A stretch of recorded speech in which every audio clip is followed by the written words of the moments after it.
আমি হাই আনছে কিনা এত হাই আনছে কোন হাই বেস্ট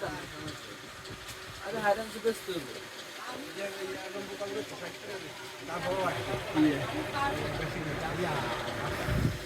আসলে কিন্তু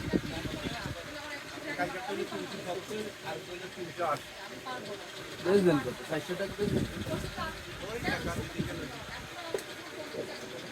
টিয়া থাকবে টিয়া ক্যাশ হবে মানে টিয়া এক্সচেঞ্জ হবে কাস্টমারের ফোন আছে আর না করতে তো লাইন লাইন না মাসে লাইন মানে সর্বোচ্চ আড়াই